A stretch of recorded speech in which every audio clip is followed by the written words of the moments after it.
Good evening to all of you. कैसे हैं आप लोग? Welcome to YouTube channel UGC NET law, जो कि हमारी सीरीज चल रही है लास्ट 5 इयर्स पीवाई की। उसमें आज क्लास नंबर 10th है। क्लास नंबर 10th में आप सभी के साथ टॉट के मोस्ट इंपॉर्टेंट क्वेश्चंस डील करूंगा आज मैं, जो हमारे पीवाई की टॉट का अगर बात करें तो ये पार्ट 3 है। इससे अगर हम लॉ ऑफ क्राइम से पहले आप देखेंगे तो टॉट जो सारे लेक्चर्स हैं, प्लीज सारे लेक्चर्स देखिएगा, तभी आप लोगों को फायदा है। कंबाइंड अगर आप केवल और केवल ये लेक्चर्स भी अच्छे से जो मैं पढ़ा रहा हूँ वो पढ़ रहे हो और जियारा वड्डा अच्छे से फॉलो कर रहे हो, जियारा वड्डा में लगभग 300 वीडियो है। अगर आप बिगिनर भी हो और इन सब चीजों को कंबाइंड तैयारी कर लोगे, डेफिनेटली आपका नेट तो निकल ही जाएगा। बिल्कुल कंफर्म है, उसमें इवन बट नहीं है। बट यू अब आप उस किसको उस तरीकों को किस तरीके से मैनेज कर रहे हो, किस तरीके से पढ़ाई कर रहे हो, that is important thing for you all. तो इस बात को ध्यान रखना और डेफिनेटली सक्सेस इज योर्स, बस you have to be study, you have to study very properly. Definitely you will get a success. ठीक है, ये आपके ऊपर है किस तरीके से पढ़ रहे हैं, और हम लोग तो बहुत मेहनत से पढ़ा ही रहे हैं आप लोगों को। और वीडियो को लाइक करो सबसे पहले एंड शेयर द वीडियो, क्योंकि जितनी ज्यादा बच्चों के पास पहुंचेगी उतनी ज्यादा वीडियो मैं और बनाऊं। I have a lot of content, I have a lot of question to make you all, but you have to subscribe the channel and share the video. तो हमारा सबसे पहले चैनल को सब्सक्राइब कर लिए, यूजीसी नेट लॉ। स्टार्ट करते हैं question से। तो टॉट के क्वेश्चंस पे आ रहे हैं हम लोग सबसे पहले। तो ये आप लोगों के लैंडमार्क केसेस है, बड़े ही फेमस केसेस। आई गेस आप लोग इजीली तरीके से ये बता दोगे। बताइए कौन सा केस किससे डील करता है। तो आप लोगों को तो यहाँ तो क्लियर ही होगा। जो स्ट्रिक्ट लाइबिलिटी है वो आपका रैलन वर्सेस फ्लेचर हो जाएगा। एब्सोल्यूट लाइबिलिटी आपका सोते में भी कोई बता देगा तो आप एमसी मेहता बता दोगे। तो बी का फर्स्ट देखिए एंड सी का सेकंड देखिए। बी का फर्स्ट सी का सेकंड कहाँ पर है? यहीं पर है। लीजिए यही आंसर सही हो जाएगा बस। तो आप लोगों को अगर ऑप्शन में दो आंसर भी पता, दैट इज ऑल्सो फाइन। अब आप नेग्लिजेंस पे अगर जाओगे तो नेग्लिजेंस को जो ग्लासगो कॉर्पोरेशन है वो केस सुना गया है, और नर्वस शॉक में बोरिल वर्सेस यंग। तो आप इसको क्वेश्चन भी याद रखना, अगली बार हो सकता है नेग्लिजेंस का इंपॉर्टेंट क्वेश्चन इसका डाल दे और दूसरे का, क्योंकि डेफिनेटली जब भी कोई टीचर एग्जामिनेशन बनाता है तो प्रीवियस ईयर पेपर को साथ में रखता है, ताकि उसको समझ में किस तरीके के क्वेश्चन मुझे बनाने हैं। तो नेग्लिजेंस की बात करें, negligence deals with failure to exercise reasonable care. Negligence जो है वो डील करता है failure to exercise the reasonable care. तो केस का नाम है ग्लासगो कॉर्पोरेशन से मुहिम। This case clarify the duty to take care. ये जो केस है वो क्लैरिफाई करता है ड्यूटी ऑफ केयर को। Strict liability based on liability without fault as in hazardous activity. तो नेग्लिजेंस तो सबसे पहले आप लोगों को पता है ग्लासगो कॉर्पोरेशन मुहिम। नेग्लिजेंस डील्स विद फेलियर, अगर आपने रीजनेबल किया, जितना जरूरत था वो नहीं किया, तो हम लोग नेग्लिजेंस मानेंगे। This case clarified the duty of care की। केयर की क्या ड्यूटी है आपको? अगर आपने जो केयर रिक्वायर्ड है, अगर आपने वो केयर नहीं करी तो it is negligence. Rylands versus Fletcher तो आप सभी को पता है, रिजर्वायर घर पे बना था, वो टूट गया, उससे पानी बगल वाले घर में चला गया। तो एक लैंडमार्क केस था जो बात करता है strict liability. So based on liability without fault as in hazardous activity. MC Mehta आप लोगों को पता है, एफसी मेहता में बस ये इस एब्सोल्यूट लाइबिलिटी में ये अंतर है कि स्ट्रिक्ट लाइबिलिटी में कुछ एक्सेप्शंस अलाउड होते हैं, लेकिन देखा जाए तो एब्सोल्यूट लाइबिलिटी में कोई नहीं है। More stringent than strict liability, no exemption allowed. Introduce the doctrine of absolute liability India, Oleum gas leak. Involves करता psychological harm due to traumatic incident, establish limit on claim for nervous shock. We have evolve new principle. Clear? अगले question में चलते हैं। We have to evolve new principle and lay down new norms which will be adequately deals with new problem which arise in highly industrial society was let down. We have to evolve, हम लोगों को नए principal evolve करने पड़ेंगे जो नए norms बनाते हैं, which will adequately deals with new problem, जो नए नए प्रॉब्लम से डील करेगा, which arise in a highly industrial society and was let down in। हमने नए सिद्धांत विकसित करने होंगे और मानदंड निर्धारित करने होंगे जो अत्यधिक औद्योगिक समाज से उत्पन्न नई समस्याओं के पर्याप्त रूप से निकट है। यह बात किस निर्णय में दी गई है, कही गई है? Common cause versus Union of India, MC Mehta versus Union of India, किस केस में कही गई?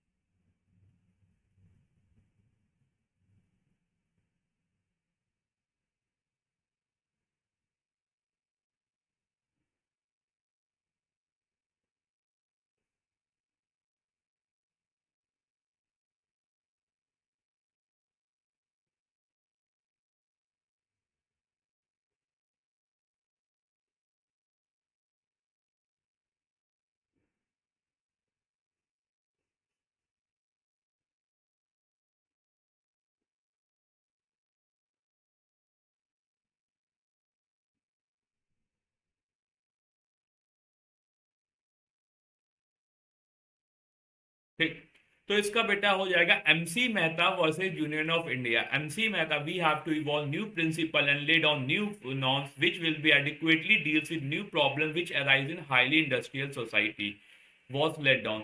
तो सेकंड का सेकंड हो जाएगा MC Mehta versus Union of India. कौन सा? MC Mehta versus Union of India. तो अगर आप लोग देखेंगे, नए principle and laid on new norms which with adequately deals with new problems which arise in highly industrial society. ये सुप्रीम कोर्ट ऑफ इंडिया के द्वारा landmark cases MC Mehta versus Union of India में, जिसे हम लोग ओलियम गैस लीक भी कहते हैं, इस केस में कोर्ट ने कहा डॉक्ट्रिन ऑफ एब्सोल्यूट लायबिलिटी। कौन सा डॉक्ट्रिन दिया? Absolute liability. held that industries engage in a hazardous activity over non। तो ये देखो, इसमें देखो सीधी सी बात है, ये बात सीधे सीधे बात सुप्रीम कोर्ट ने एमसी मेहता में कही। इसका मतलब क्या है कि हम लोग नए प्रिंसिपल अलाउ करेंगे, न्यू नॉर्म्स बनाएंगे जो आज के समय में हाईली इंडस्ट्रियल सोसाइटी में, ये सुप्रीम कोर्ट ने स्ट्रिक्ट लायबिलिटी को और स्ट्रिक्ट बना दी, एब्सोल्यूट लायबिलिटी बनाने के लिए किया। ओलियम गैस कि कोई पर्सन बच के जा ना पाए, उसकी इंडस्ट्री की वजह से यहाँ क्या हुआ, इंडस्ट्री के लीक हुआ, तो वो बेनिफिट ना ले पाए कि एक्ट ऑफ गॉड है, ये है, वो है। इसलिए कोर्ट ने कह दिया कि स्ट्रिक्टर लॉ बनाएंगे और कोई लायबिलिटीज आज के समय पे नीड्स रिक्वायर है। हेल्थ, उसमें ये बात हेल्ड करी गई, कोई इंडस्ट्रीज हैं engage in hazardous activity over non delegable duty. Held करते हैं कोई इंडस्ट्री है जो एक हैजार्डस एक्टिविटी में रखती है ओवर नॉन डेलीगेबल ड्यूटी। कौन सी ड्यूटी है? Non delegable duty to ensure no harm is cause to anyone. Declare the old common principle like Raleigh versus Fletcher was not adequate, कि जो पुराना कॉमन लॉ प्रिंसिपल है Raleigh versus Fletcher was not adequate for modern industrial societies। ठीक, clear? चलो अगला बताओ। Given below are the two statement, one is labeled as assertion A and other labeled as assertion reason R। बताइए, इसका answer बताइए क्या होगा।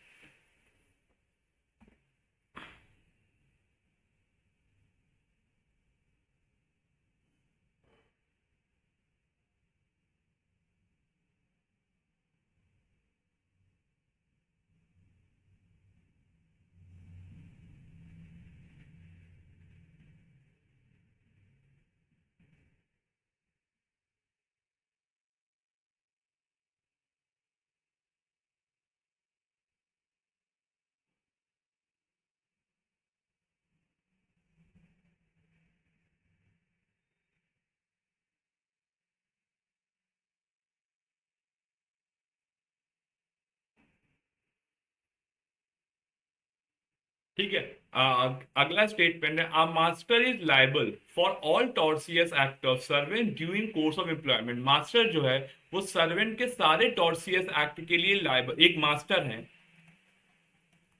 उन्होंने एक सर्वेंट को हायर कर रखा है, तो सर्वेंट का क्या होंगे? Servant, master is liable for servant all act, क्योंकि उनकी एम्प्लॉयमेंट में कर रहा है। अगला, the representative of dead person are in certain cases liable for the act of disease.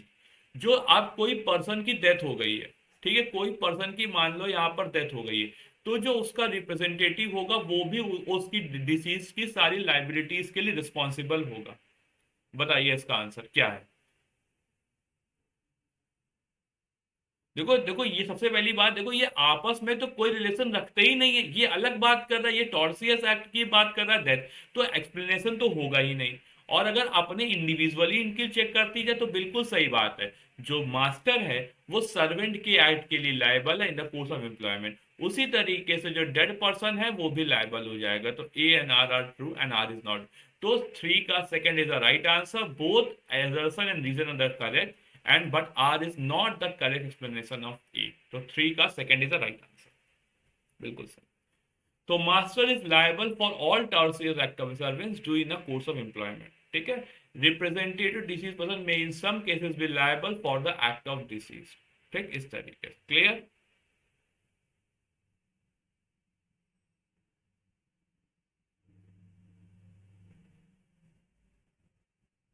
Clear?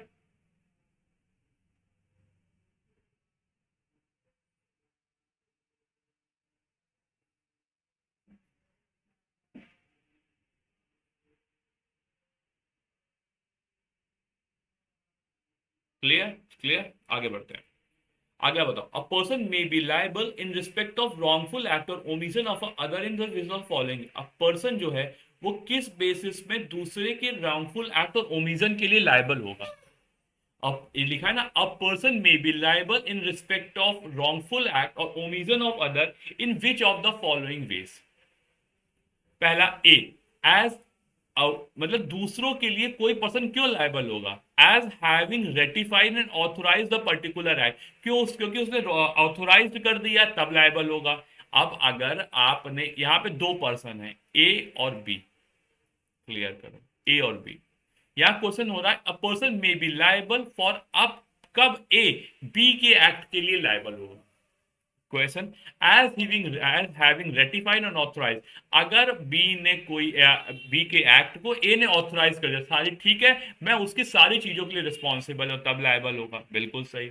As standing toward the other person in a relation entitling the responsibility for wrong done by. As standing toward the other person relation entitling the responsibility, standing toward the other person is a relation entitling responsibility. अब वो वहां पर खड़ा है और it means वो उसके लिए अलाउ कर रहा है, लेकिन as standing toward the other person in a relation entitling the responsibility for wrong done. अब आप वहां पर ए और बी साथ में कहें, बी कोई गलत काम कर रहा है, ए उसमें सपोर्ट कर, ए उसका हेड है, तो एक तरह से ए भी लायबल हो जाए। C, has A has having abetted the tortfeasor, A ने खुद ही एबेट किया, उकसाया कि जाके ये क्राइम कर दो, ये चीज कर दो। तो यहां पर तीनों केसेस में ए बी सी, तीनों केसेस में ए पर्सन लायबल हो जाएगा दूसरे के एक्ट के लिए, ठीक है। ठीक है, वही चीज है। चलो आगे बढ़ते हैं। Where does the vicarious liability generally arise from, किस बेसिस में हम कहेंगे वकेरियस लाइबिलिटी जनरली अराइज हो रही है, बताइए। Where does the vicarious liability generally arise from? Contract of service, contract for service, contract of service, as well as contract or या फिर wrongful act of service।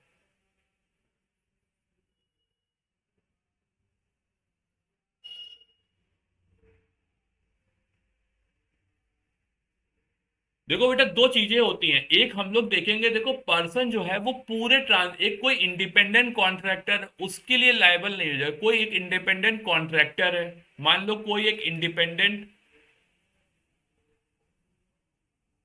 Contractor है,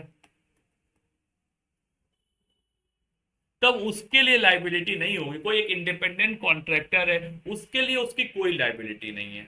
बात को समझो, इंडिपेंडेंट कॉन्ट्रैक्टर के लिए वो कोई लायबल नहीं है, यहाँ पूरी पूरी लाइबिलिटी बनती है। इसलिए इंडिपेंडेंट कॉन्ट्रैक्ट केवल और केवल जो इंडिपेंडेंट कॉन्ट्रैक्ट है वहां पे लायबल। जैसे जो कॉन्ट्रैक्ट फॉर सर्विस क्या होता है, ओला वाले ने, ओला पर्सन ने क्या किया, there is one ola person who has, एक ओला पर्सन है, उसने किसी को एम्प्लॉय कराया, उसने किसी पर एक ओला वाला है, मतलब आप समझ लीजिए ओले वाला है। अब अगर सॉरी सॉरी एक कैब कैब ड्राइवर है, अब आपने कैब ड्राइवर को हायर किया कि मुझे यहाँ छोड़ दो। अब वहां पर उसने कोई एक्सीडेंट कर दिया, तो वहां पर जो बैठा हुआ पैसेंजर है वो लायबल नहीं हो जाएगा कि आपने उससे इंडिपेंडेंट एक चीज के लिए हायर किया है। यहाँ पे क्या, आपने उसको एम्प्लॉयमेंट दिया, कॉन्ट्रैक्ट ऑफ सर्विस, उसने आपने उसे ड्राइवर को हायर कर रखा है रोज के लिए, तो यहाँ पे आपकी लायबिलिटी होगी, लेकिन यहाँ पे नहीं होगी।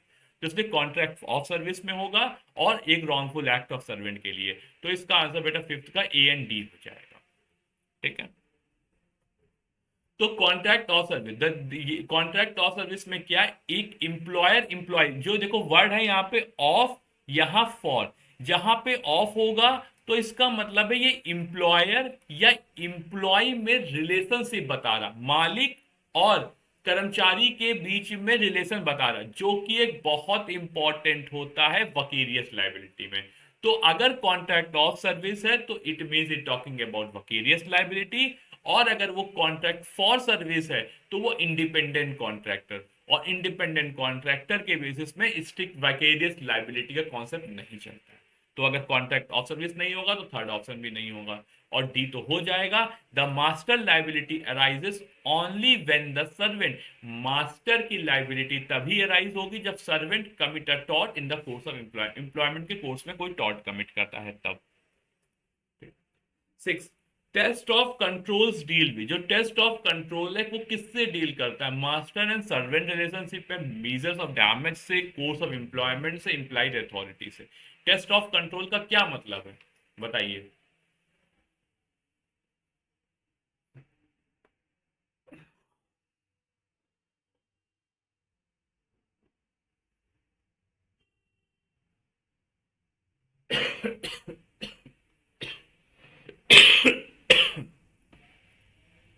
जो बेटा टेस्ट ऑफ कंट्रोल है वो सीधी सी बात करता है master and servant. Master and servant में ही सर्वेंट ही तो, मास्टर ही सर्वेंट को ये कंट्रोल कर सकता है। मेजरमेंट ऑफ डैमेज पे भी नहीं, course of employment, employees authority.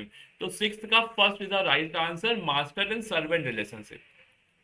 ठीक है, तो मास्टर एंड सर्वेंट रिलेशनशिप में आपस में डायरेक्टली रिलेटेड और कुछ नहीं। ठीक है, अगला बताइए, कॉन्ट्रीब्यूटिव नेग्लिजेंस क्या है। कॉन्ट्रीब्यूट किया प्लेंटिफ ने केस फाइल किया है डिफेंडेंट पर।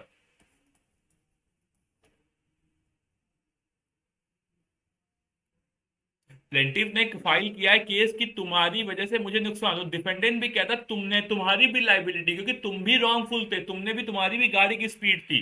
तो कॉन्ट्रीब्यूटिव एक तरह का डिफेंस है, जो कौन लेता है यार, है ना, डिफेंडेंट साहब लेते हैं, क्योंकि डिफेंडेंट ही तो कहता है, यहाँ पर देखिए लिखा होगा, contributive negligence means that plaintiff was partially responsible of his own injury due to lack of reasonable, उसने रीजनेबल केयर नहीं करी।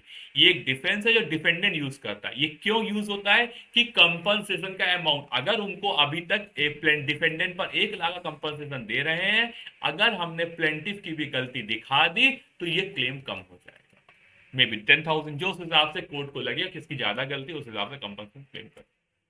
अगला बताओ, who among the following are necessary characteristic for libel। Libel के लिए कौन सी नेसेसरी कैरेक्टरिस्टिक्स है बताइए।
Who among the following are necessary character, इसमें से कौन सी नेसेसरी कैरेक्टरिस्टिक है लीबल। देखो दो चीजें मैंने आप सभी को बताई थी, जो डिफेमेशन होता है दो चीजों पे होता है, एक होता है बेटा स्लेंडर पे, एक होता है बेटा लीबल पे।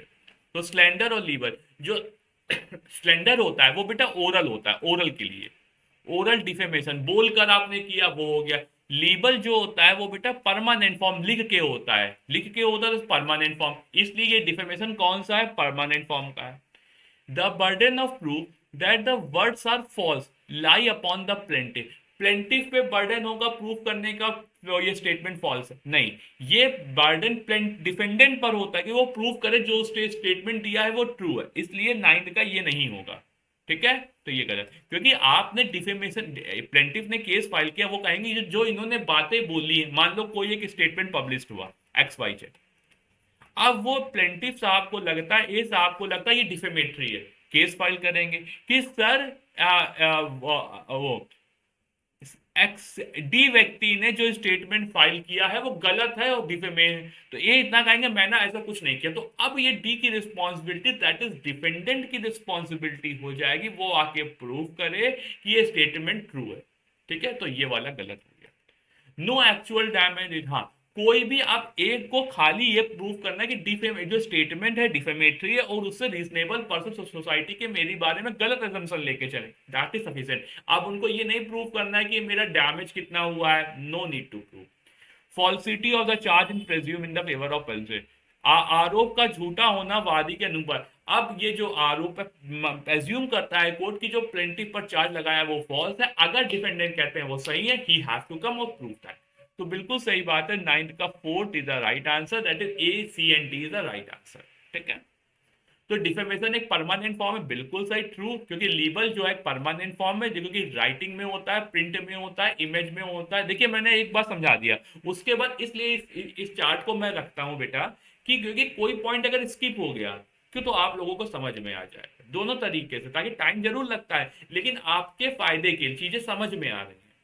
Burden of proof that the words are false lie upon the plaintiff, false, क्योंकि डिफेमेशन केस में फॉल्सिटी प्रेज्यूम करी जाती है, डिफेंडेंट को प्रूव करना पड़ेगा if they claim so. No actual damage, कोई भी एक्चुअल डैमेज प्रूव नहीं करने की जरूरत, true. In libel damage, libel में डैमेज प्रेज्यूम किया जाता है, plaintiff does not, plaintiff prove नहीं करेंगे।